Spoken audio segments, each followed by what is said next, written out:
Enfim, a língua que eles lá falavam. Ele recebeu Jesus como Salvador. Aleluia. Uma coisa interessante que ele levantou e me abraçou. E isso é incomum para o oriental, eles não fazem isso, né?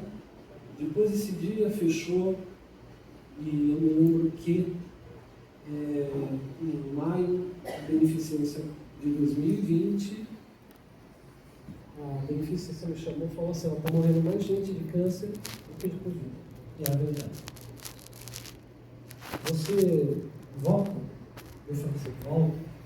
Porque, meus irmãos, eu vi uma coisa, ouvia, lia, que padres na Itália estavam morrendo de Covid, mas eles estavam nos hospitais. E eu me lembrei de Timóteo, porque Deus não nos deu um espírito de medo também, né?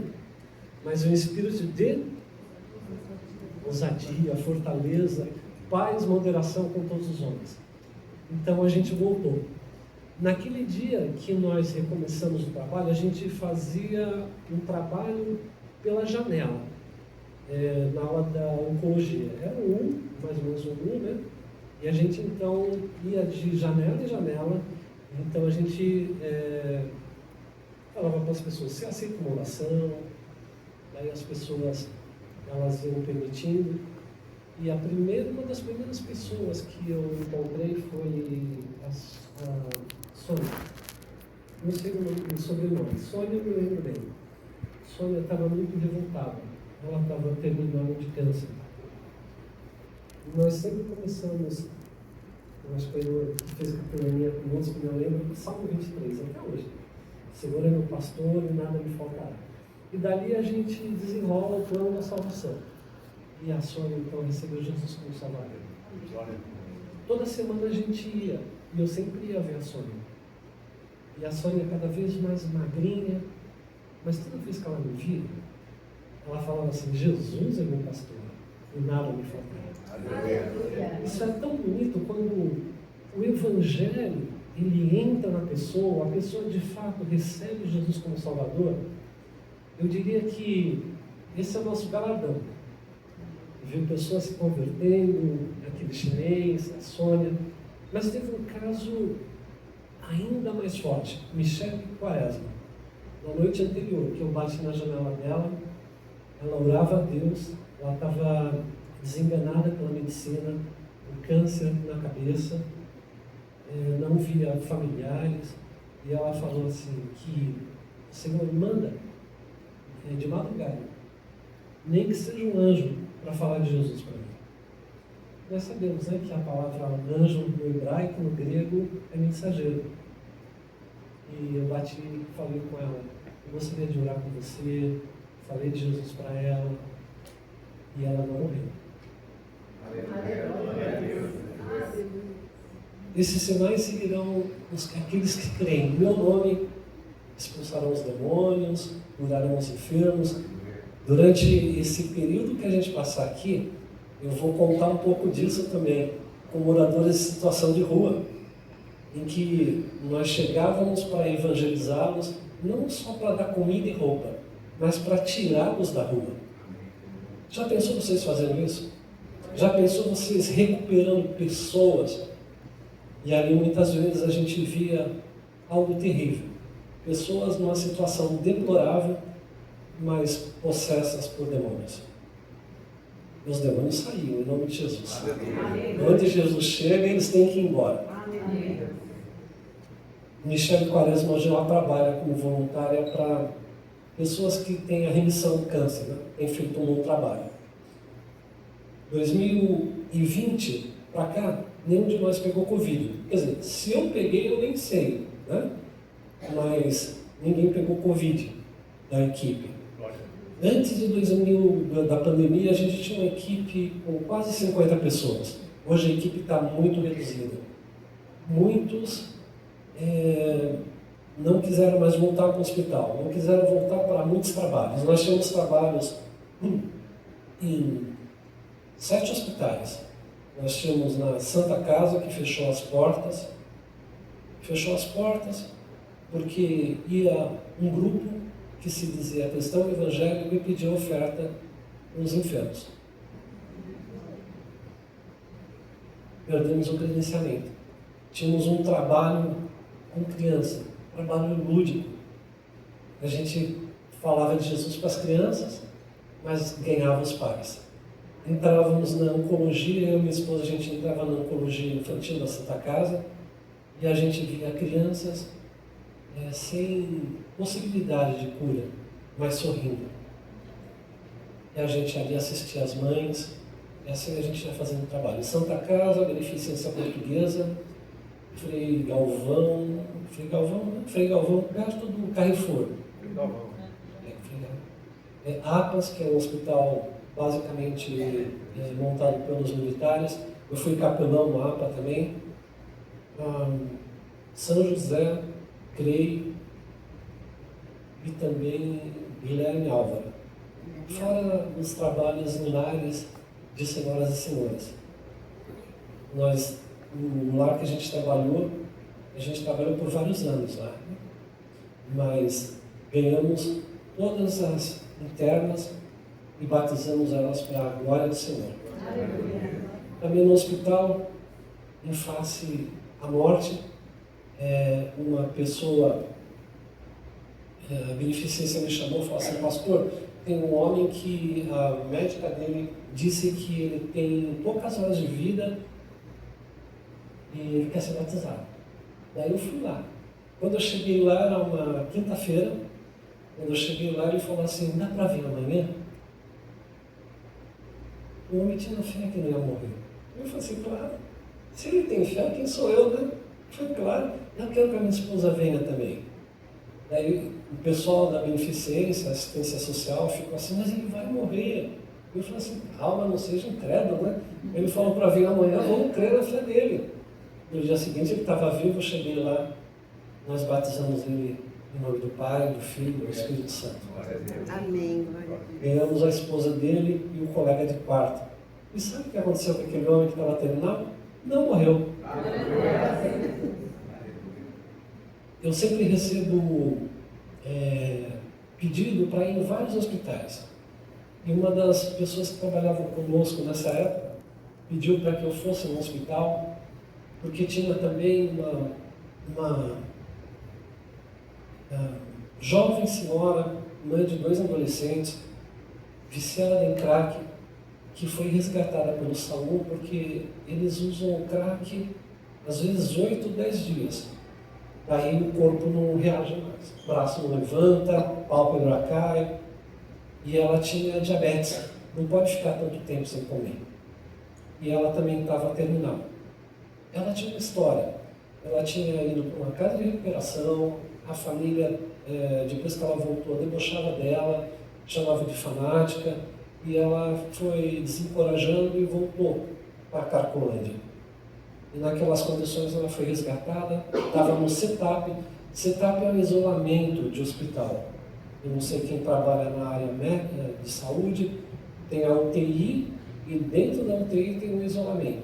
Eu demorei 1h30 para entrar, mas em tudo dá graça, porque essa vontade de Deus para convosco em Cristo Jesus. Nessa 1h30 eu peguei o evangelho para a mãe dela. A mãe dela recebeu Jesus como Salvador. No dia anterior eu tinha orado e falado com Deus: Senhor, o que eu faço? João 15, versículo 5, parte C. Porque sem mim nada podeis fazer. Daí eu fui jejuar e o Senhor falou comigo: você vai falar para ela o Salmo 51. É um salmo de penitência, de arrependimento. Penitencial, essa palavra. Quando eu comecei a falar o salmo, ela estava em coma, manifestou um demônio dentro do isolamento da UTI. Desse mesmo modo, eu estou com o microfone, mas com esse mesmo tom de voz eu falo assim: larga ela, sai dela em nome do Senhor Jesus Cristo. Aleluia. E o demônio deixou dela. Eu lia o Salmo 51 e falei que a decisão que um dia ela tomou com Jesus, Jesus levou mais a sério do que ela. E ela, então, eu via caía as lágrimas.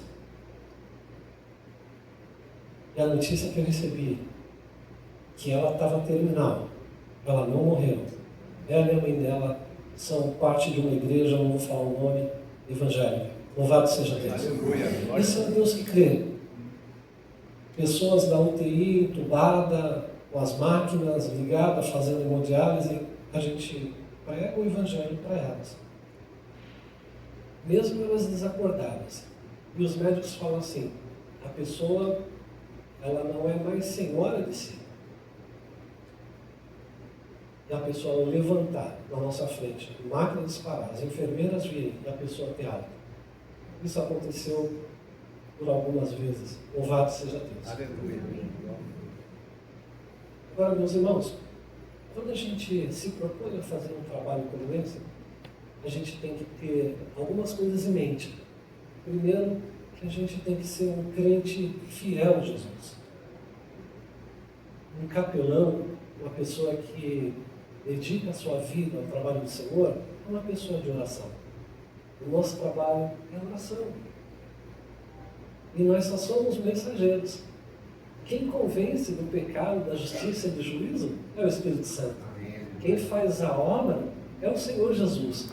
Quem vai conduzir as pessoas durante a caminhada cristã é o Senhor Jesus. Mas como crerão se não há quem pregue? Por isso que a gente precisa pregar. Mas eu quero dizer que não é tão fácil. Nós vamos no finalzinho falar um pouco da batalha espiritual, que vocês conhecem muito bem, mas o capelão e a batalha espiritual. Oração, jejum, palavra. Eu não falo de mim mesmo lá. Eu falo daquele que me chamou das trevas para a sua maravilhosa luz. Eu falo daquele que em 10 de novembro de 1979, 5 horas da tarde, um sábado chuvoso, ganhou a minha alma para sempre. Aquele que daquele tempo em diante tem me guardado, sido paciente comigo, perdoado os meus pecados, me dado esperança para a vida eterna e conduzido a minha vida, como a sua vida também. Temos que ser dedicados à oração, ao jejum, porque as armas da nossa milícia, elas não são carnais, elas são espirituais.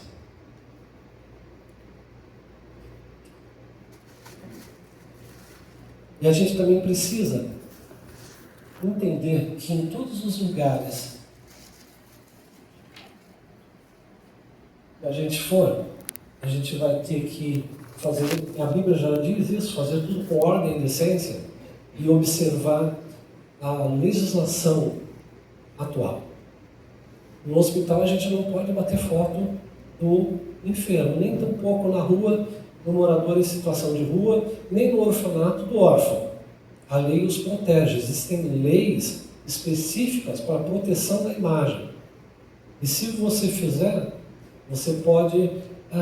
eu sei que tinha uma pessoa que a gente chegou a conhecer, ela tirava foto sentada na cama com o paciente. Isso, perante a lei, pode responder por processo criminal, por causa do direito da imagem. E também, o hospital pode processar a pessoa. Então, nós precisamos conhecer um pouco da legislação. A antiga Constituição fala assim, artigo 113, inciso 6º, sempre que solicitado, será permitida assistência religiosa. É assim que a lei vai chamar. Assistência religiosa nas expedições militares e nos hospitais, nas penitenciárias e em outros estabelecimentos oficiais, sem ônus para os cofres públicos, nem constrangimento ou coação dos assistidos. Quando a gente vai de quarto em quarto. A primeira coisa que a gente faz quando a gente chega numa aula, a gente se apresenta para a enfermeira-chefe. Ela conhece, ela está careca de ver a gente lá, mas a gente sempre se apresenta, pergunta se tem algum quarto em isolamento e se tem alguma recomendação. Daí a gente é liberado, a gente bate na porta e a gente pergunta para as pessoas que estão lá: você aceita uma oração? E a pessoa fala sim. e nós pregamos o Evangelho. Nós somos meio assim, quadradinhos, velhinhos, né? A gente vai com a Bíblia, porque é um testemunho. Lembra que o Senhor falou que o Evangelho seria pregado com testemunho? Então a gente passa com a Bíblia. Sempre tem alguém que fala, você podia orar pelo meu parente ou por mim? Então, entramos no quarto e pregamos o plano da salvação e convidamos a pessoa para receber Jesus como Salvador. Se ela falar não, é o suficiente. Nós não vamos coagir, nós não vamos constranger. Mas tem alguns lugares que a gente ouve que tem pessoas que falam assim, olha, se você não aceitar Jesus, primeiro que é difícil, eu posso estar enganado, mas eu não vejo esse termo na Bíblia, aceitar Jesus, porque quem tem que ser aceito somos nós. A Bíblia fala em João 1, versículo 12, todos quanto o receberam, Deus deu-lhes o poder de serem feitos filhos de Deus, a saber os que creem em seu nome. Mas se a pessoa não quer, a gente não insiste. Mas tem pessoas que falam assim, olha, se você não aceitar, se você não receber Jesus, você vai para o inferno. A pessoa está doente no hospital. Isso não é coisa que se faça. Teve uma vez que eu bati num quarto, daí a enfermeira tinha dito para mim assim, vai lá, esse senhor está terminal. E quando eu cheguei, ele falou assim, sai daqui, não quero saber. Daí eu saí, fechei a porta, fui ao outro quarto. Daí quando sai, a enfermeira vem correndo, você foi naquele quarto? Eu falei assim, fui, ele não deseja. Ele falou assim que, daí ele falou para a enfermeira, para me chamar, porque ele foi rude comigo. O crente, ele tem um fruto do Espírito, singular. E um dos frutos é docilidade. Se a gente não tiver esses 9 gomos do fruto do Espírito, nosso fruto, ele é imperfeito. E um outro também que nos desafia muito é a temperança, né? Domínio próprio. Daí eu fui lá, até hoje a gente dá Bíblia para alguns pacientes.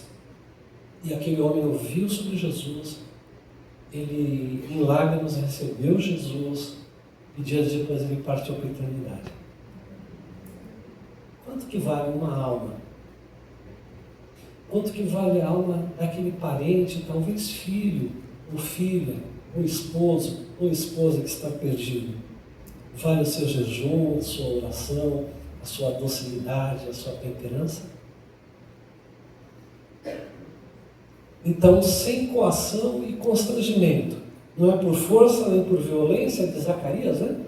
É pelo meu espírito. A Constituição atual, artigo 5º de 1988, promulgada por Ulisses Guimarães. Inciso 7º, é assegurado nos termos da lei, é assegurado. Mas, a propósito, a gente vive num país laico. O que é um país laico? Quem sabe? Não privilegia e nem pode toler direitos de qualquer religião. Cristianismo é assim que é visto. Ah, mas eu sou evangélico, eu não falo de religião. Você fala de Cristo. Então, cristianismo, espiritismo, islamismo. Então, todos esses têm assegurada a prestação de assistência religiosas nessas entidades. Entidade parece coisa lá do espiritismo, né? A gente costuma colocar instituição, que eu acho que fica talvez até melhor, mas é fiel à Constituição, o texto aí. Todos podem se reunir pacificamente, sem armas. A única arma que a gente usa tem 66. E é mais poderosa. Faz um estrago no lago de água. Né? Pessoas se convertem, pessoas choram, pessoas se transformam em pastores. Em locais abertos, públicos, independentemente de autorização, desde que não frustrem uma reunião, não podem fazer simultaneamente. Né? Aqui vocês têm várias salas. Eu estava tendo um evento Carisma. Então, imagina se chega essa galera lá no Carisma, eu sei que alguns estavam lá também, né? Daí vai atrapalhar. Então, é para não atrapalhar qualquer reunião já anteriormente convocada. Muito bem. Daí ficou sempre uma dúvida. Quando a gente ia lá para o presídio, daí o pessoal falou assim, não, vocês não podem fazer esse trabalho aí que vocês fazem aqui, é lá no hospital. Né? E a mesma coisa acontecia no hospital, é lá no presídio. Mas graças a Deus, Deus tem um plano aqui com o Brasil ainda, e o Fernando Henrique Cardoso, na época, ele promulgou essa lei federal. Ou seja, vale para todas as unidades da federação. Artigo 1º, os religiosos. Ah, mas eu não sou religioso, eu sou cristão. É assim que vamos ser chamados, né? Os religiosos de todas as confissões. Seria só a confissão luterana? Seria só o batista? Seria só o testemunho de Jeová?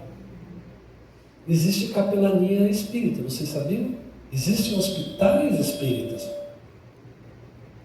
Para todas essas, e se nós não tomarmos o lugar que é do Senhor, virão outros e tomarão. É como a criança hoje. É algo muito sensível. A gente tem orado pelo que está acontecendo nas escolas. É proibido falar de Jesus em muitas escolas, mas não é proibido falar de religião afro e os seus deuses. Assegura-se o acesso a hospitais de rede pública e privada. Beneficência é privada. Santa Casa também. Santa Casa, a propósito, é o primeiro hospital no Brasil. 1500 e lá vai fumaça, não lembro os dois dígitos. Mas alguma coisa assim.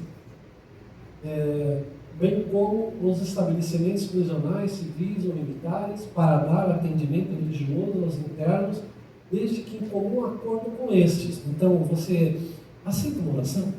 Se ele falar não, primeiro não. Eu me lembro que uma vez uma pessoa falava assim, você aceita uma oração? Não. Você aceita uma Bíblia? Não.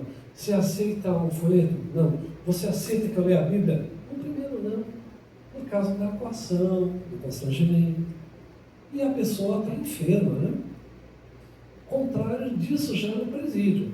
No presídio tem jovens que, boa parte de família evangélica, que quando chega algum capelão para fazer, eles pedem para ir lá, falar com eles, orar por eles, uma sede muito grande de Deus e Jesus, como também a gente vê na beneficência portuguesa. Para dar atendimento religioso aos internados, desde como acordo com ele ou seus familiares, no caso de doentes que já não estejam no gozo das suas faculdades mentais, pessoas em coma ou pessoas que estão fazendo tratamento em ala psiquiátrica, né? Que também temos que ter muito cuidado em alguns lugares, muita cautela, conhecer bem o terreno que a gente vai adentrar. Artigo 2. Os religiosos chamados a prestar assistência nas entidades direito e dever. Segundo, chamados a prestar assistência nas entidades definidas no artigo 1, deverão, em suas atividades, acatar as determinações legais e normas internas de cada instituição. Existem regras no hospital. Uma vez a gente está em um grupo grande e teve uma moça que falou assim para mim, mas aqui tem muita regra. Não é aqui, é a vida. Na sua casa também tem que ter regra, né? Como é que você vai chegar lá, por exemplo, como acontecia, pessoas iam lá orar, elas iam orar pelos pacientes, assustou, né? Tinha uns que parecia que estavam lutando espada, estavam lutando judô, um negócio assim meio, né? Não pode fazer essas. Tem regra? Tinha um rapaz lá que eu tentei ajudá-lo. Ele fazia carreira solo, conseguiu uma credencial, porque ele era de um ministério grande, daqui de Santos, mas através de uma pastora amiga dele, ele foi credenciado, e era meio enrolado a questão dele. Então ele, profeta, e lá estava entrando uma diretora da Beneficência Portuguesa. E ele chegou assim para aquela diretora e falou assim: eu vejo que a sepultura está aberta. No quarto. A senhora. No quarto. Ela estava internada no quarto. Essa diretora estava no quarto, internada, tratando do câncer. E ele falou isso. Isso é bem... Eu tentei ajudá-lo. Mas ele queria ficar, né, lutando espada, queria marchar. E fora pessoas assim que oram alto. Ele falava que tinha um fogo na mão. Ele falava que tinha um fogo na mão, né? Sabe-se lá. Difícil. Então há regras, né? Tanto no hospital como na instituição penal. Ainda bem que aqui está a instituição, não está mais a entidade, né? Esse negócio de entidade, sai para lá, que nem Deus do Silvio Santos, ela sai para lá. O só Ademir Pestana, em 2018, ele pediu a nossa ajuda para que a gente pudesse... 2018 foi um ano bastante interessante. Todo ano a gente faz um recredenciamento. Vocês, inclusive, têm as credenciais de vocês, não sei quantas hoje, mas todo ano, no começo do ano, a gente entrega essa aqui e pega uma nova com validade de um ano. Mas naquele ano eles falaram assim: nós não vamos dar o credenciamento, porque nós temos também recebido denúncia que tem pessoas que pedem dinheiro dos pacientes. Eu peguei e falei assim: quem são essas pessoas? Nós não sabemos. Então eu falei assim: é muito importante a denúncia, a gente ter quem são, para a gente ir lá e tentar orientá-los. Né? De repente eles estão fazendo isso porque acham que é prática da igreja.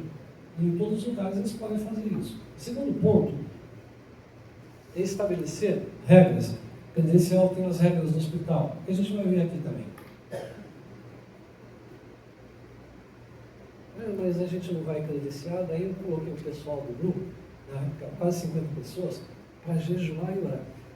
Jejum e ora que dá certo. Se tiver alguém aqui solteiro, solteira...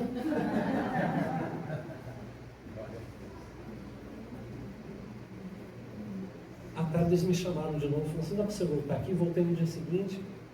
Ele falou assim: você podia normatizar o trabalho de capelania, podia treinar as pessoas que a gente credenciou e a gente regrar horários, porque tinha pessoas que iam de manhã. De manhã é bom você ir no hospital, por quê? O enfermo tem que tomar banho, o médico passa, o médico tem prioridade, ok? Está tratando da saúde do enfermo. Mas assim, todo mundo queria entrar a hora que fosse. Inclusive chegava o pessoal marchando, né? Devia fazer capelania militar, não hospitalar. Chegava marchando e falava assim: quem me mandou aqui foi Jeová. Daí o porteiro falava assim: eu não vou nem discutir. De repente ele me manda um raio na cabeça. Daí a gente ajudou o senhor Ademir. Eu destaquei algumas coisas dessa lei municipal. A presente lei regulamenta a prestação de serviços de capelania no município de Santos. Olha que interessante. Prestação de serviço. É uma prestação de serviço. Agora, é remunerado? Uma vez ele procurou uma missionária e falou assim: eu queria ser capelã. Eu falei assim: mesmo, né? Eu queria saber quanto que ele ganha. Ele falou assim: não ganha nada. É voluntário. Só a capelania militar, que você faz, tem que ter um curso superior, de preferência de teologia, e também você faz um concurso, seu nome sendo aprovado, você é publicado no Diário Oficial da União, e depois então você vai servir no quartel de alguma das forças, Exército, Marinha e Aeronáutica. Aonde aquele grupo for, você vai sendo designado. Por exemplo, uma hora você está no Pará, outra hora você está no Rio Grande do Sul, outra hora você está no Rio de Janeiro e assim por diante. Então, prestação de serviço a ser realizado sem proselitismo. O que é proselitismo? Quem sabe? É de comer ou de passar?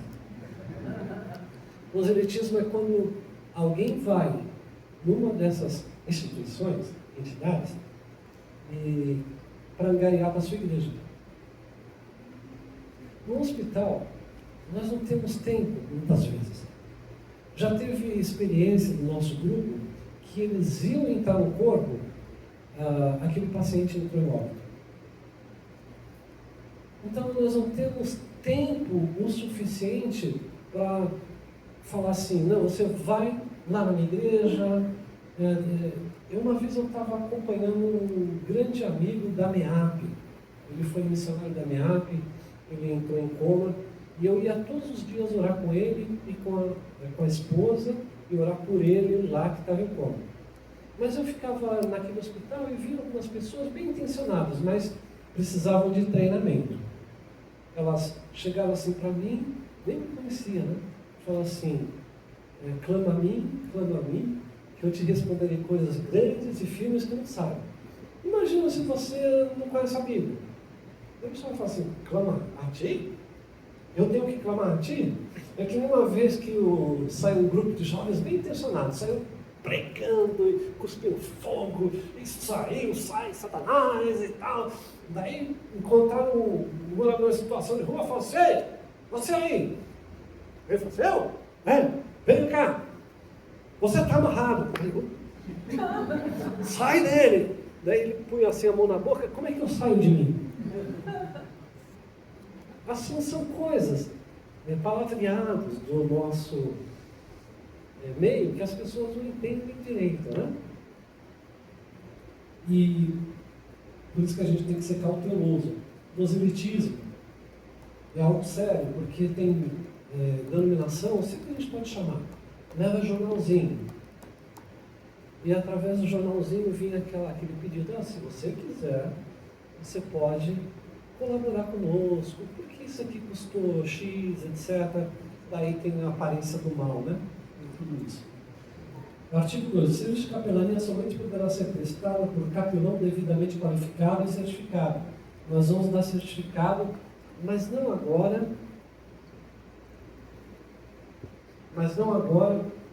quando terminar o ciclo. Eu espero, é muita gente que tem aqui, mas eu espero poder treiná-los com a nossa equipe durante a semana, e a gente vai ver quem tem problema na semana, como que a gente pode fazer isso, para que vocês vejam como é que é uma visita, sintam o ambiente hospitalar e vejam um pouquinho das regras, inclusive da questão da biossegurança.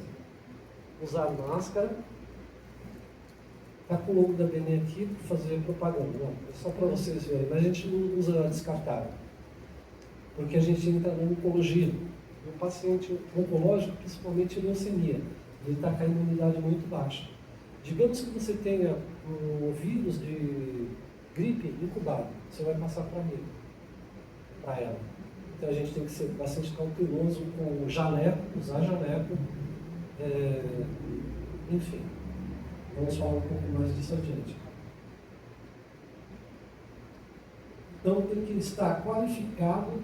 E uma coisa, gente, a gente tem que ter saúde mental boa. Se tem alguém que passa por um período difícil na vida, claro, vocês têm os pastores aqui, a equipe pastoral, mas também vale a pena buscar um atendimento com um profissional da área, para ver o que é aquilo, né?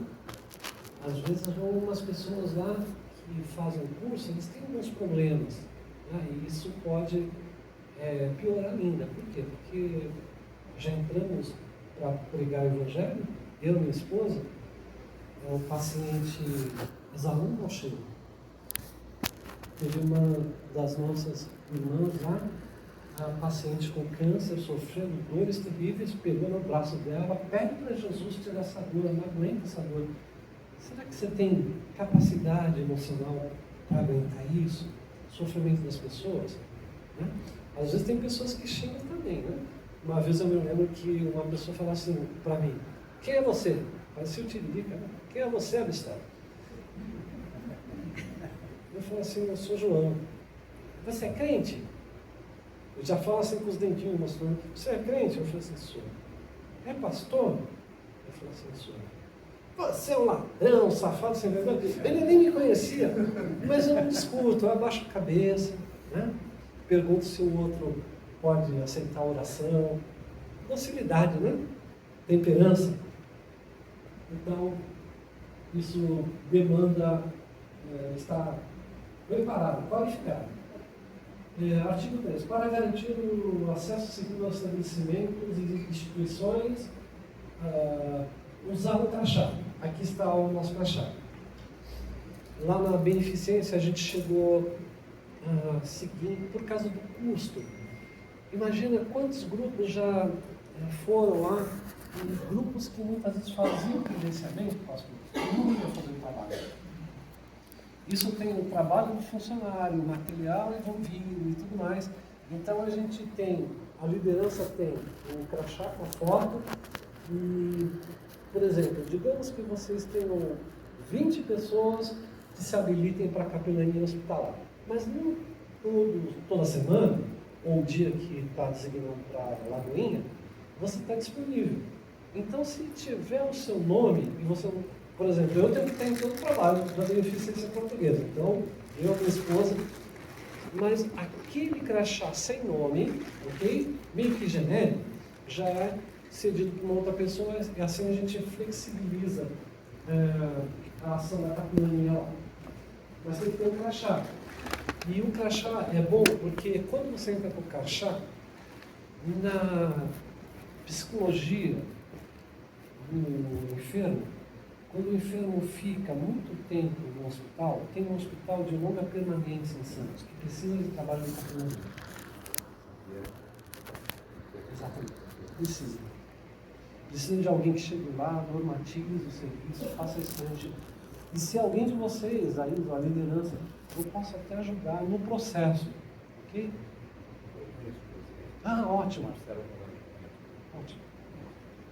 Mas quando o paciente está há muito tempo no hospital, aquilo é a área dele, né? Então, quando você entra assim, dá licença, ele, opa, o que está fazendo aqui na minha área? Então, quem é você, né? Que você é o famoso quem?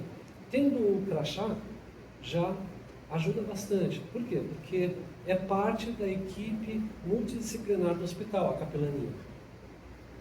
Então é importante. No crachá deve ter o nome da instituição, o contato, tudo aquilo lá. Uma pergunta que certamente vocês irão me fazer. Depois do curso eu vou ter a carteirinha? A carteirinha basicamente ela não tem... ela não necessariamente ela é aceita nos hospitais, em todos os hospitais. Santa Casa, se você for fazer uma visita religiosa, você tem que ter uma carteirinha. Está aqui a carteirinha, está aqui a lei do Ademir Pestana, como fala lá. O número dessa lei no braço do crachá contém o nome da instituição, o nome e número de carteira de identidade. Agora a carteira de identidade, claro, talvez ele tenha que revisar isso aí. CPF, que é o documento oficial do Brasil. Então, o CPF, fotografia, né? Não daquela fotografia de 1900 e bolinha, uma atual, né? Senão ele fala assim, quem é esse aqui? É o seu filho? A sua filha? Mas, por exemplo, Guilherme Alva. Uma vez eu fui lá, cheguei na portaria terceirizada. Eu falei assim, olha, eu vim a pedido de uma família visitar uma pessoa que está doente, que está nessas condições, mas está aqui a minha credencial.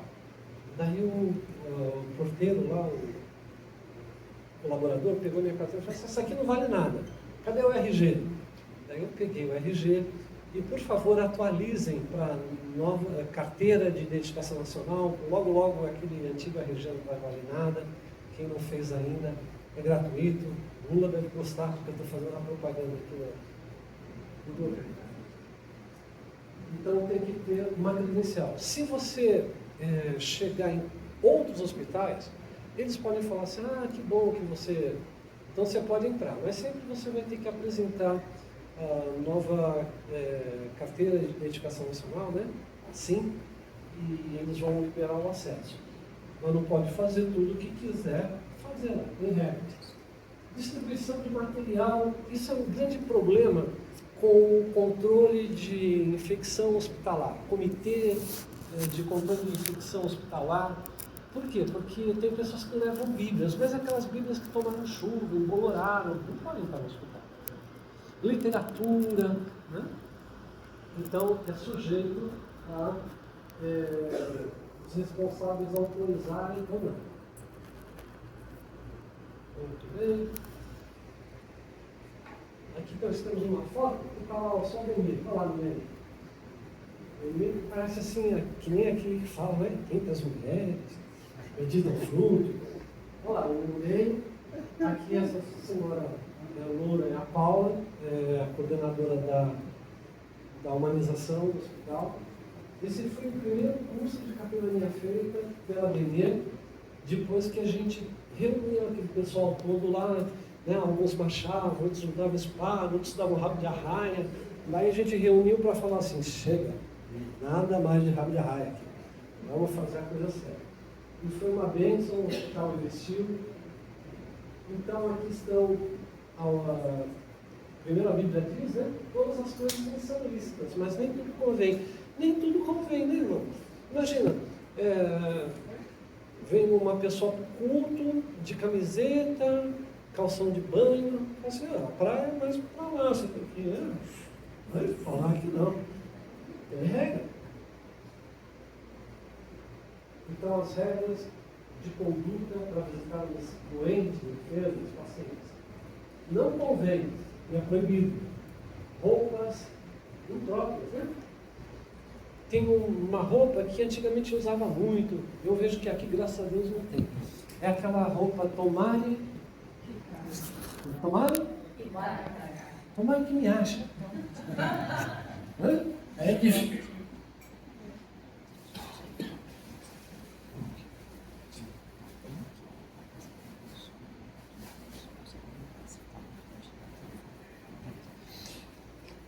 Vocês do fundo estão me ouvindo bem? Agora tá, né? Perdoe, agora eu vou falar mais forte. Então, questão de indumentária é algo que devemos... Não convém tocar nos pacientes. O crente gosta de abraçar. Toda a igreja batista, presbiteriana, pentecostal, né? Como gosta de abraçar, não convém. Por quê? Ali aquele paciente, a foto, não é ninguém da Benê, é uma foto que está na internet. O paciente está com acesso. Então, alguns pacientes, se o acesso sai, tem que ir para o centro cirúrgico para recolocar.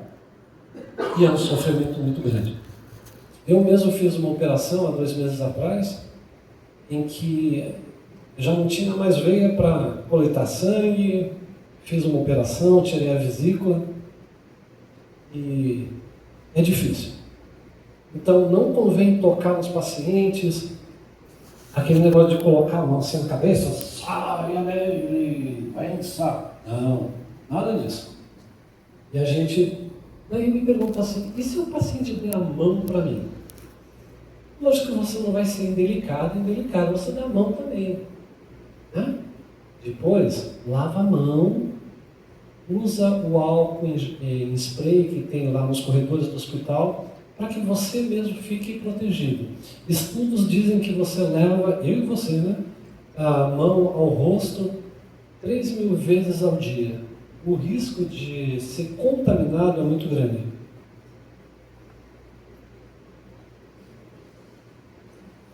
Não convém, só faltou o chapelão, né? Não convém entregar profecias e revelações. A Bíblia já é suficiente, né? Não precisa dizer assim, eis que eu te digo, não diga, leia. Né? Não é lícito dar água, alimentos ao paciente ou qualquer tipo de indicação. Teve um rapaz que trabalhou comigo, o Nilson, na época eu era executivo, eu era gerente dele, ele fez 3 cirurgias. Ele tinha feito a redução do estômago, daí ficou com uma hérnia, ia corrigir a hérnia, ia fazer uma plástica e tirou a vesícula. Ele teve uma complicação muito grande e num dia antes dele ir para a UTI, eu fui visitá-lo. Quando eu cheguei no quarto dele, lá, inclusive na Beneficência Portuguesa, tinha Subway, tinha coxinha não sei aonde. O cara tirou a vesícula. Alguém já tirou a vesícula aqui? Se a gente tomar leite, o negócio fica feio. Já era. Vai ficar com mania de flor, né? Ficar no vaso o dia todo. Mas teve uma vez que uma pessoa lá falou assim, a pessoa está com dor, eu queria dar uma dipirona para ela. Você não acha que tem remédio suficiente no hospital? Você não precisa levar dipirona. E o médico é o responsável por qualquer tipo de remédio que ele acha que deve dar para o paciente. Não, gente. Então tem que tomar muito cuidado com isso. E também pessoas que falam assim, eu queria comer um hambúrguer, eu queria comer sushi, eu queria tomar água. Nem água você pode dar para o paciente. Chama a enfermeira. Pede para ele chamar a enfermeira. Ele já chamou.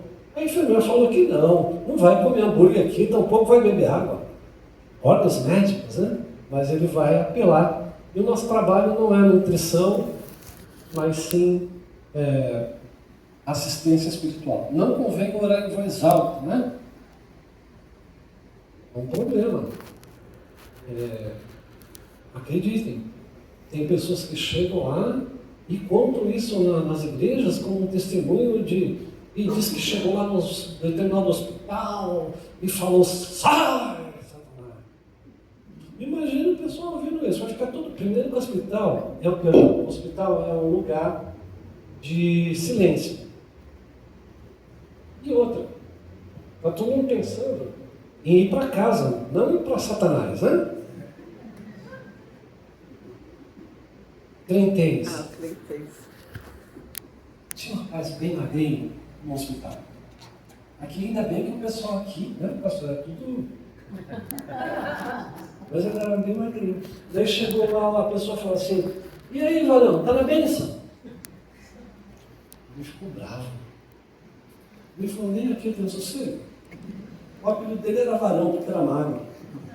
Então, esse crentez é bom. E tem uma coisa também, às vezes chegam umas pessoas para mim, eu sou velhinho, né? Mas às vezes eu falo assim, cara, tá certo, eu sou um cara, mas tem alguns mais velhos que eu que não digerem muito esse palavreado. Então a gente tem que vigiar muito no que a gente fala, porque não é conveniente. Não convém ser indelicado ou insistente, a gente falou um pouco disso já, né? Para não gerar um constrangimento. Médicos e demais profissionais têm prioridade no atendimento ao paciente. Se o médico, a gente bate, a porta está fechada, você não sabe quem está lá dentro. Se tem médico, atendo o atendimento de uma atendente ou uma enfermeira, a gente volta depois.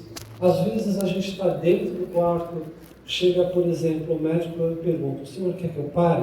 Eu falo assim, não, eu vou ali, você termina aí, a enfermeira a mesma coisa.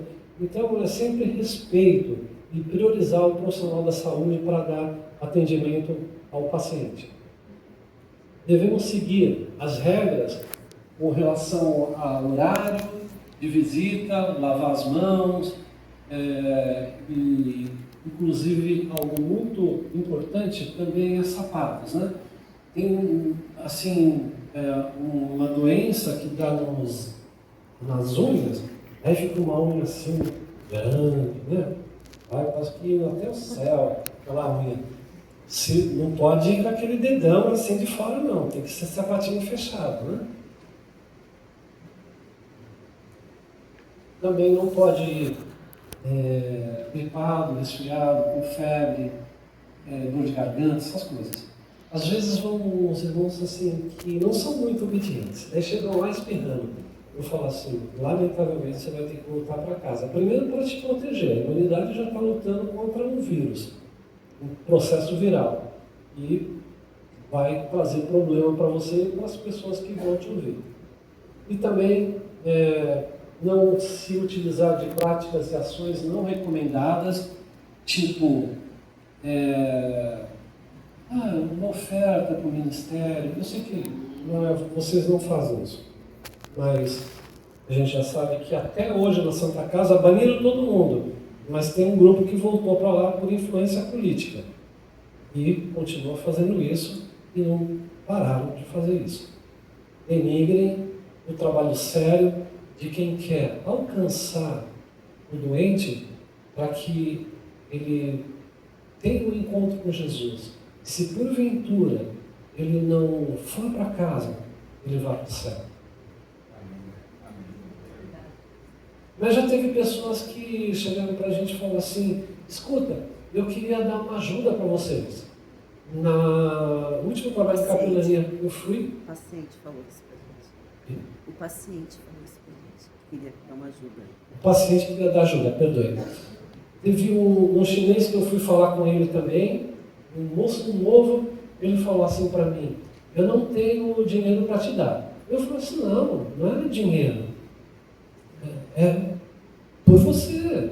Deus tem um plano por você. Eu gostaria de te dar essa mensagem de Deus, que vai ser tão importante para a vida dele. Ele me ouviu, daí um moço novo, e ele falou assim: devido a razões culturais entre o meu país e o teu país, eu não vou atender o seu pedido. Qual foi o pedido? Que ele abrisse o coração e recebesse Jesus.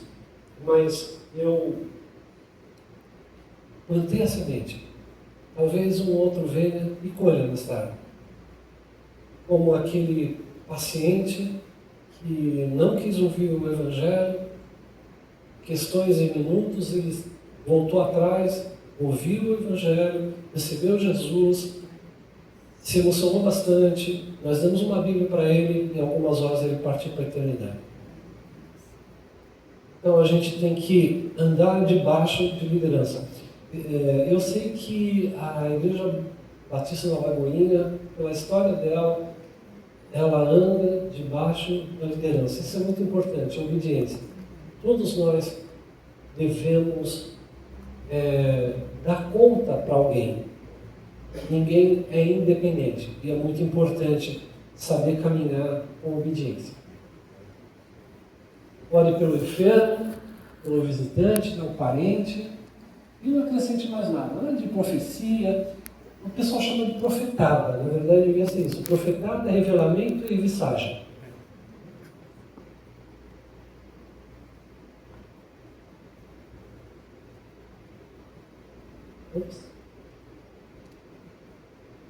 Agradeça, né? Não precisa pegar na mão do paciente e se despeça sempre cordialmente, educado, né? A capelania, ela não visa partidarismo. Isso aí é a mensagem, a palavra do Sr. Ademir, que quando a gente criou junto as regras, nós não falamos da nossa denominação. Nós falamos que nós somos de Jesus.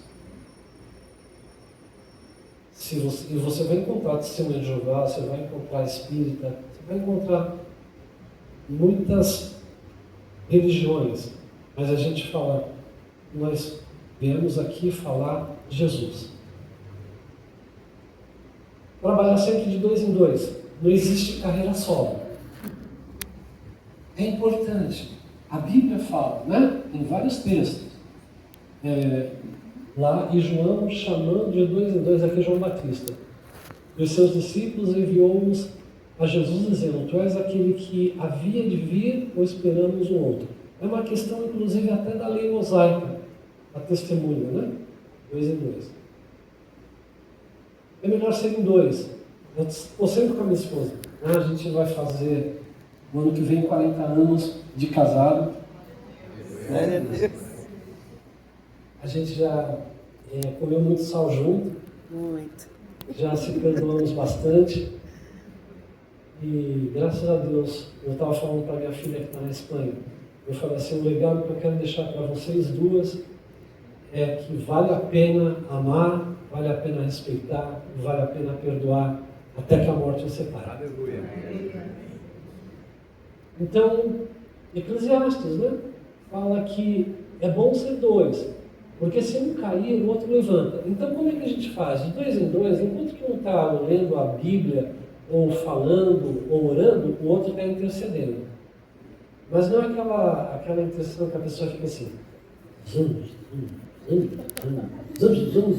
capoeira, Natal. Não, é silêncio, né? É espírito, senão os vamos chamar mais atenção do que a leitura da palavra. E o cordão de 3 dobras. A terceira dobra é Jesus conosco. Glória a Deus, porque Ele estará conosco todos os dias, até a consumação dos séculos. A visita não pode ser muito longa. O ideal é 5 minutos, se você for bem compactar as coisas, né? Teve uma vez uma pessoa que, quando a gente estava no São José, no hospital lá de São Vicente, ela falou assim, não, se eu achar que eu tenho que ficar meia hora, 45 minutos, todas as coisas me são lícitas, mas nem tudo convém. Eu estava com dor lá no hospital, daí umas pessoas também me visitaram, e eu falei assim, Senhor, leva-me embora. Né? Já orando, Senhor, me libera aqui. Às vezes o paciente está incomodado com o seu estado. Carteirinha de vacinação. Isso é uma polêmica, né? Não, é que tem nanotecnologia envolvida. Eu não quero entrar nesse assunto. A beneficência não exige, mas existe um programa de vacinação. Tétano, mesmo Covid, gripe, enfim, eu não lembro da cabeça todos os que o hospital pode exigir. Você tem uma carteira de vacinação em dia. Plano da salvação. Nós falamos sempre o Salmo 23. Vamos ler juntos? Vamos lá? 1, 2, 3. O Senhor é o meu pastor, nada me faltará. Deitar-me faz em verdes pastos, guia-me mansamente às águas tranquilas. Refrigera minha alma, guia-me pelas veredas da justiça, por amor do seu nome. Ainda que eu andasse pelo vale da sombra da morte, não temeria mal algum, porque tu estás comigo. A tua vara e o teu cajado me consolam. Preparas uma mesa perante mim, na presença dos meus inimigos. Unge a minha cabeça com óleo, o meu cálice transborda. Certamente que a bondade e a misericórdia me seguirão todos os dias da minha vida. Que lindo. E habitarei na casa do Senhor por longos dias. Amém. Amém. Aleluia. Que lindo. Plano da salvação que a gente sugere e que a gente faz no hospital é, o primeiro versículo e o último versículo. Desejo do Senhor Deus é ser o nosso pastor. O pastor é aquele que cuida, que protege e que alimenta. Jesus falou, João 10, versículo 11, eu sou um bom pastor, e o bom pastor dá vida pelas suas ovelhas. E como fruto desse relacionamento, ele deseja que a gente viva a eternidade com ele.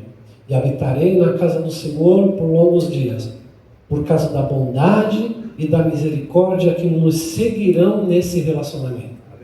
Então a gente fala o que é bíblico, que Jesus nasceu de uma virgem, ele foi concebido, a virgem concebeu e deu à luz. Isso é doutrina, nascimento virginal, chamada Maria. Jesus viveu 33 anos e nunca cometeu nenhum pecado. Ele foi tentado em todas as coisas, mas nunca cometeu nenhum pecado. Ele fazia o bem a todos, ele ia para os lugares, curando as pessoas, abençoando as crianças. Mas ele foi traído por um dos discípulos, por 30 moedas de prata, talvez uns 40 mil reais hoje, o preço de um campo na época. E com um beijo, ele foi levado à presença das autoridades da religião e da política e sofreu bastante. Ele foi esbofeteado, cuspiram no rosto dele, ele foi maltratado. E ele passa por Pedro. Lucas é o único evangelho que narra isso. E fita os olhos em Pedro, e Pedro certamente nele. E Pedro lembra que antes que o galo cantar 3 vezes, trairia Jesus. Mas qual era o aspecto naquele momento, no rosto de Jesus. Talvez acorrentado, né? Algema, naquelas correntes na mão, nos pés. Ele não teve tempo de limpar os cuspes que eram meus. E ele foi pregado na cruz ficando das 9 da manhã até as 3 da tarde. Ele teve sede. Porque quando a gente examina esse período que ele está na cruz, ele desce nas regiões inferiores. E o rico disse para pai Abraão, tenho sede. Ele teve sede para que nós não fôssemos para o mesmo lugar do rico, da parábola do rico e Lázaro. Mas diz que naquele momento na cruz, ele pegou a cédula, que era contrária às nossas vidas, em todas as suas ordenanças, e cravou na cruz. E ele então tirou a chave da morte e do inferno da mão do diabo. E ele despojou toda a potestade. E ali os homens falaram assim: está chamando Elias? Eloi, Eloi, lama sabachthani? Vamos ver se Elias vem. E ele fala: Pai, perdoa eles, que eles não sabem o que fazem. E quando foi, na hora 9, 3 da tarde, ele falou para o pai: Tetelestai, está carimbado, está pago, eu paguei o preço. E ele entregou o Espírito para o pai e faleceu. Os homens não enxergaram muitas dessas coisas que nós falamos aqui, que a Bíblia nos mostra. Daí colocaram ele num túmulo que nunca havia sido usado antes, de um certo senador, certamente parte do sinédrio judaico. Colocaram um selo romano, lacraram, colocaram um destacamento, talvez 20, 50 homens para cuidar de um corpo morto. Mas no terceiro dia, o poder do Espírito Santo e a promessa se cumpre. Não permitirei que o meu santo veja a corrupção. Lázaro no 4º dia estava se decompondo, mas a promessa se cumpre em Jesus. O selo romano ele é rompido, a pedra se move, diz que ele ressuscita e os guardas te bofem no chão. Ele não foi vítima, porque o Evangelho de João narra uma coisa muito interessante. Parece aquelas igrejas americanas, aqui no Brasil também tem, que cai todo mundo, né? Quando chegou a corte eram 5 centúrias, entre 400 a 600 homens. Vieram prendê-lo, por isso que chama de uma multidão. Quando vieram prender, ele pergunta assim: a quem buscais? Ele falou assim, eles falaram: Jesus Nazareno. Ele falou assim: eu sou eu. O que aconteceu com os soldados? Tibúrcio, caiu tudo no chão. Ele podia ter pedido para o pai 12 legiões de anjos, cada legião, 6.000 homens. Ele acabava com a festa. A fulminata, 12ª legião romana, tinha 8.000 homens. Um anjo só matou 185.000 do exército inimigo lá no Antigo Testamento. Ele podia ter acabado com a festa. Quando os homens estavam maltratando ele, isso não está na Bíblia, mas eu fico pensando em os anjos. Talvez os anjos puseram a mão na espada e falaram assim: Pai, dá uma ordem. E o Pai em silêncio, porque agradou o Pai moê-lo pelas nossas transgressões. Meus irmãos, nós precisamos contar isso para as pessoas. Mas não só isso, porque eu vim do romanismo, do catolicismo, e mostravam Jesus pregado na cruz. Ele ressuscitou. E durante 40 dias ele foi visto por mais de 500 testemunhas, por Tiago, seu meio-irmão, por Pedro.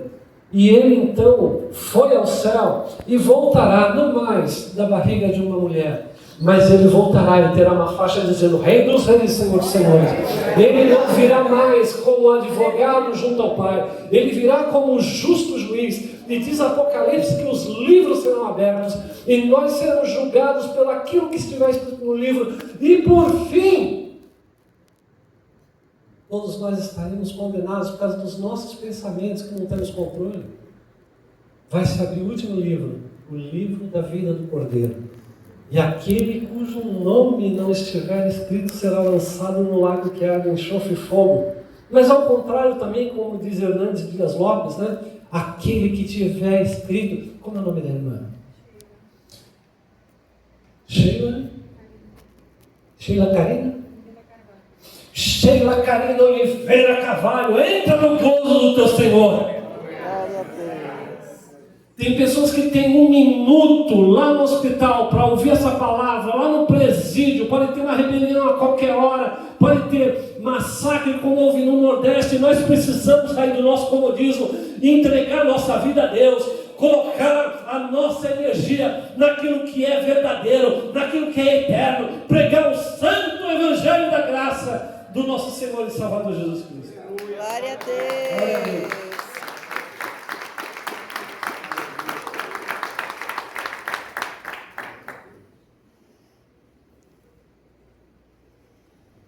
João 10, 11. Jesus é o bom pastor. E o bom pastor dá a vida para as suas ovelhas.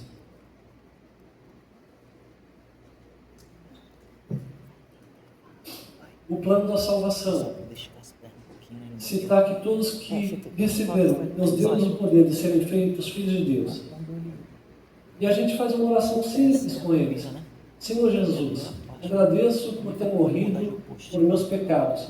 Peço perdão e te recebo agora como meu único e suficiente Senhor e Salvador. Te entrego a minha vida. Amém. Amém.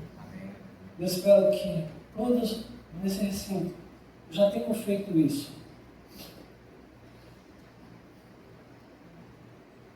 O túmulo está vazio. Jesus Cristo ressuscitou. Glória a Deus. Essa foi a nossa primeira aula. A gente vai dar um break e depois a gente volta para a próxima aula, tá bom?